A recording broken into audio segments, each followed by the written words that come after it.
it's time for another Pop Snark. We talk about everything from the low brow to the high brow, as long as your eyebrows are on fleek. And I had to get super cute because, you know, this is going to be a Kanye, Kim Kardashian-rific Pop Snark.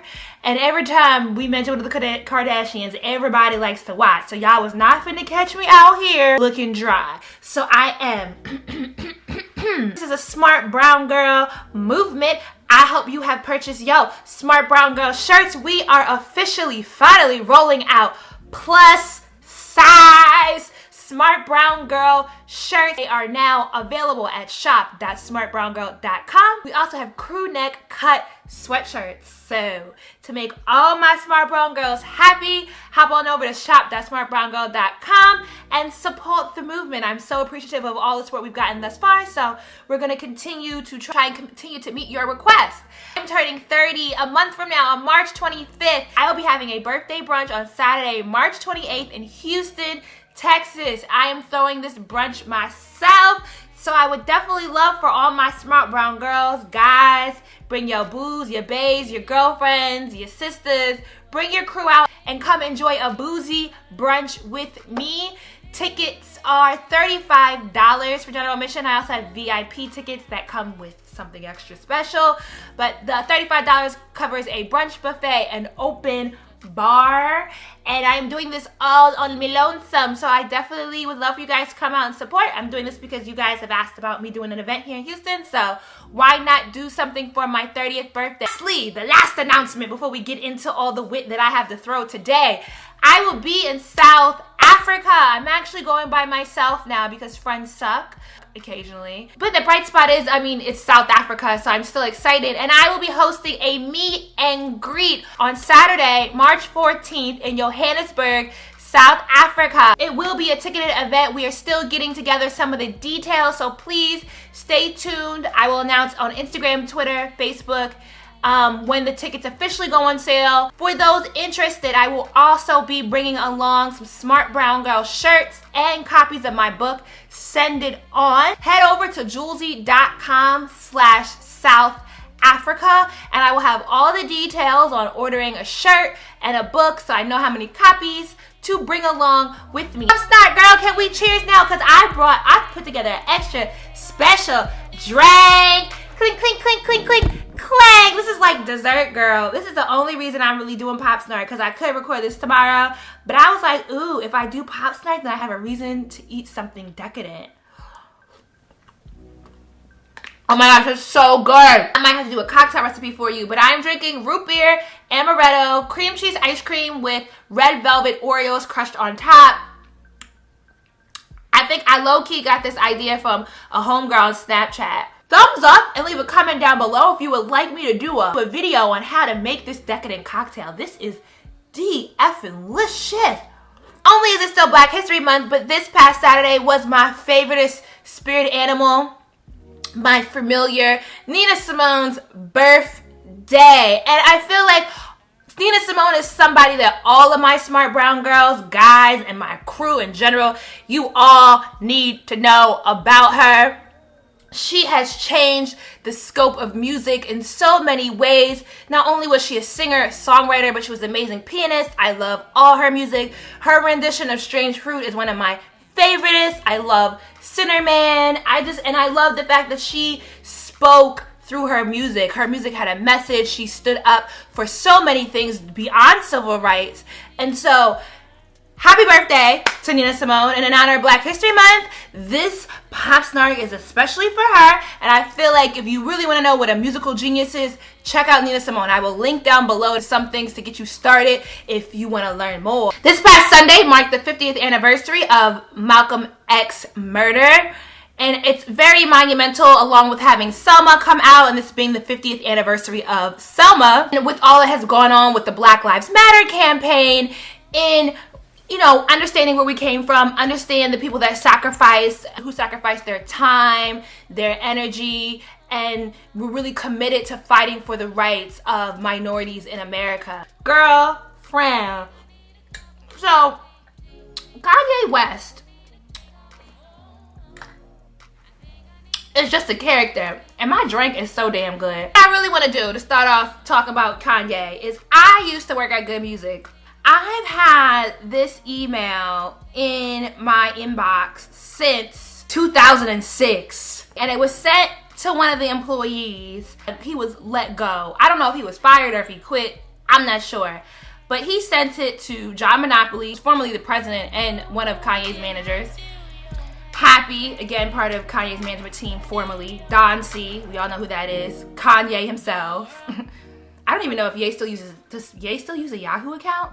G. Roberson, Al Branch, Derek, oh, that's Farnsworth Bentley, GLC, Consequence, and these other people's names you're not gonna know. Devo, who funny enough I've done an interview with here on my YouTube channel. It's titled Fuck Monop, in honor of all the fuckery that we're about to talk about between Kanye, Amber Rose, Khloe, Kim, and the rest of the Kardashian. Kardashian. I'm going to read this email just to give us a key. Ask me for 1100 back, Johnny Patron, you phony baller. You let me starve and I broke records for you. I've been faithful to you for 2.5 years. You are using Good Music, Kanye West record label, not yours, as a front. Everybody, words of wisdom. If you have a hard-working person and they are committed, take care of them. Manat, the jig is up. Happy, you are officially a 33-year-old loser with bad dental hygiene. I'm in Brownsville, Brooklyn, Manat. Eddie, I know about your boyfriend. LOL, you get girls but you dress funny. Let's get back to the real issue. G, I don't know you well, but I heard great things about you, and I need to come regulate and make Kanye's brand is not tainted by a tyrant. Sent via BlackBerry T-Mobile. Kanye West showed at New York Fashion Week, showcasing his collaboration with Adidas, and I am not impressed, entirely confused. I feel like he was channeling Hunger Games and not in a cute way because Effie Trinket slayed way harder than he did with one single outfit in District 13. Girl, I don't care how much you want to call Kanye a genius. I mean, I think the man is musically extremely talented. I have not particularly seen fashions from him that I was wildly impressed by. Yeah, Kim looked cute because Kim has a very nice physique, but I don't think she had anything on that would be revered as particularly trend-setting. You know, the army jacket that she had on, you can get on, is that Houston Street off of 2nd Avenue, right next to the American Apparel store. There's like a military shop. You get that same exact jacket, roll up the sleeves. It looks the same for the low. It's easy. She had tights, a body stocking on, leggings, and like leg warmers. She looked like she shopped in the underwear section at Uniqlo. Maybe you guys, the rest of the world isn't familiar with Uniqlo, but literally everything I saw. Now, Kanye has said that his idea behind his clothing line was that he wanted pieces that you could layer and wear to work, like errands, to going out with your friends. I did not see anything on that catwalk that looked like it could be worn to work. If you walk into a business meeting with me just like that, I'ma think you hungry and homeless. I will give kudos to him for having a very diverse body of models, not only in ethnicity and race, but size, height, and shape. It's great that he was very provocative in that form. Kim was seated with Northwest between Anna Wintour and Beyonce, and it was clear that that was simply for a photo op. Kim has been yearning for the acceptance of both Beyonce and Anna Wintour since forever, ever.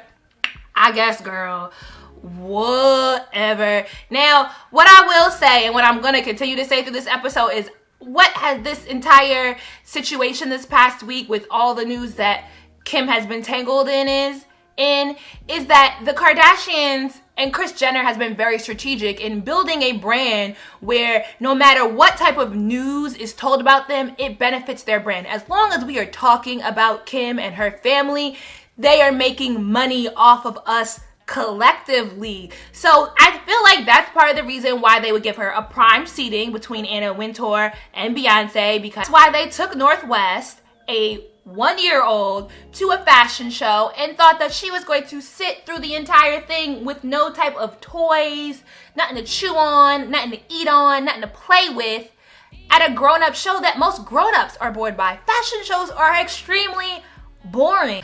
I'm not gonna sit here and even begin to tell them how to parent or how to take care of their child, but to me, it's very clear that North is a prop and used for photo ops. She can get extra visibility because no matter whether we are hating her or loving her, we are following what this woman is doing.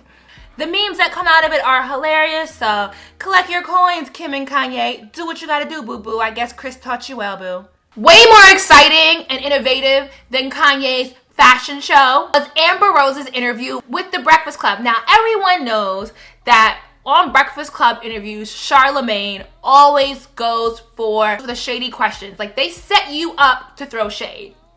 Some people do well, like surprisingly Nicki Minaj's ex-boyfriend Safari, and some people entirely fall for the bait and just bomb. Amber Rose was asked about her opinion on Tyga, the 25-year-old rapper's relationship with Kylie Jenner, who is 17 years old. Now, he's asking Amber because Amber Rose is really good friends with Blac Chyna, who is Tyga's ex-wife and mother of his child. Blac Chyna is also a former butt buddy, pun intended, of Kim Kardashian. So the relationship is not only odd for the illegal age difference, but also because this is your wife's friend's sister. Is that not particularly shady, sir? Personally, don't feel like Amber threw any shade at the Kardashian-Jenner clan. She simply threw all the shade at Tyga because it is Tyga who is at fault here. And so that he's a grown man, he should know better. She actually, I feel like she complimented both Kim and Khloe when she was asked about, and saying that the one thing that she respects about Blac Chyna is that she was friends with Kim and now she's friends with Amber, and she never says anything negative about Kim Kardashian. So she knows that she's a good and possibly loyal friend. Amber and French Montana are close friends, but there's nothing sexual going on as far as she's concerned. He is actually in love with Khloe. She also said that she was tired talking about Kanye. She feels like Kim and Kanye are perfect for each other. I thought the interview, she kept it cute. I feel like she's expanded her vocabulary, and I'm delighted. But since the Kardashian clan is sure to never miss a new headline opportunity, Khloe hopped on Twitter and tried to pull Amber's card by saying that she has no right to speak about her sister, who at 17 has her life and business together, when Amber was on a pole at 15 years old. Now, what I'm not finna do is turn this into a race issue.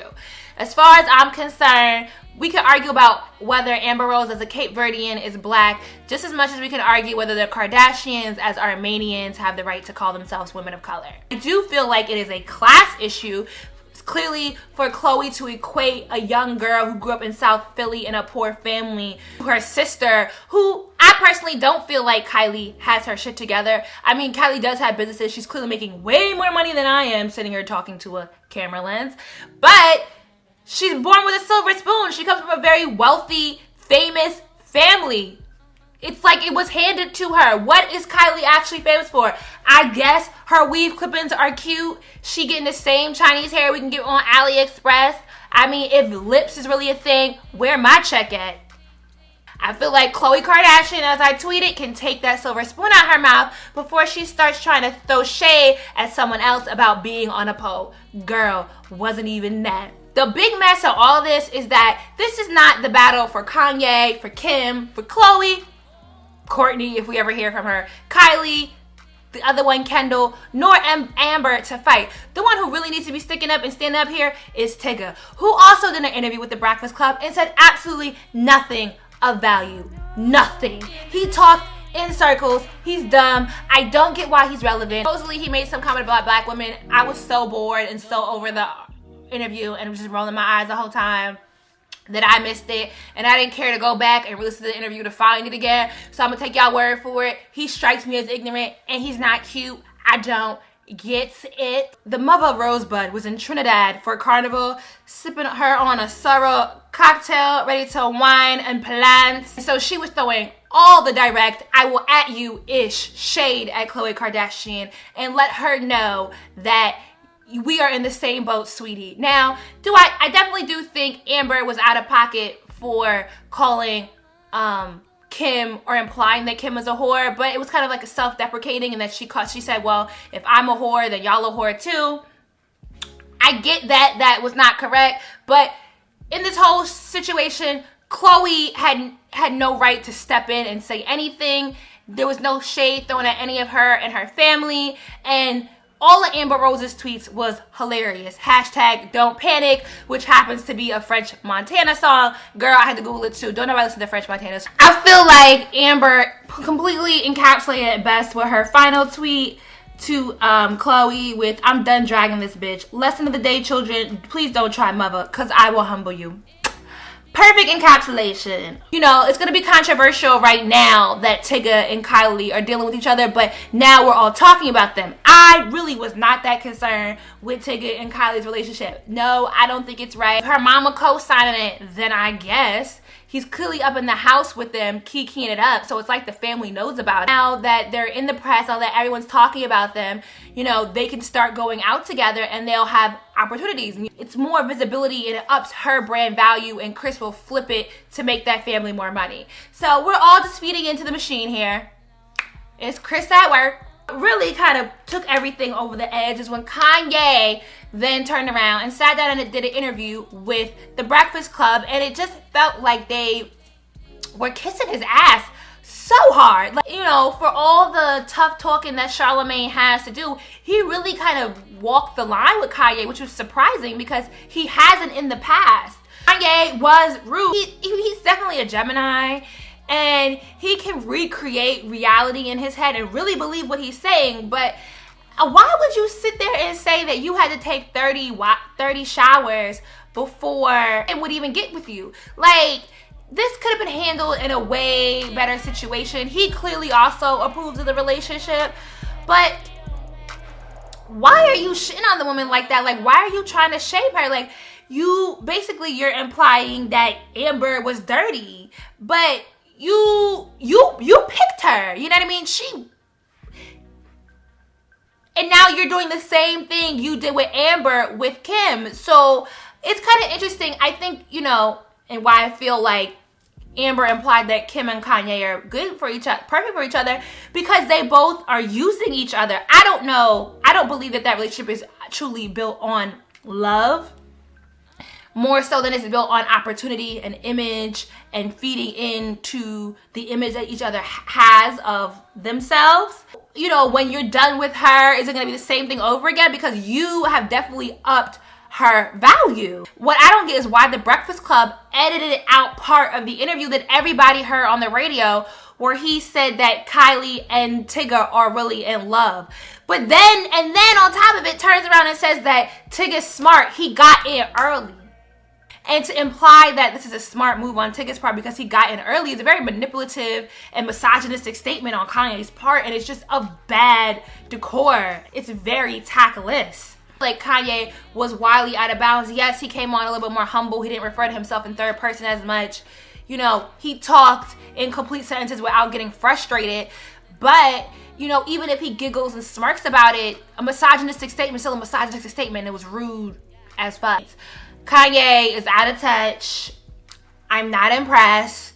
And we can carry on. Let me know your thoughts on the situation in the comments down below. Be sure to thumbs up this video. It helps so much. If you're not already subscribed and join the Smart Brown Girl movement. As always, thanks for watching. Kim Ye, whatever. They daughter's so cute though. I'm just interested in seeing what kind of plastic surgery she's going to get.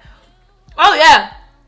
That was so dumb when Kanye was like, his daughter has the potential to have Kim's body. I mean, she does. The family plastic surgeon is awesome, but... Woo.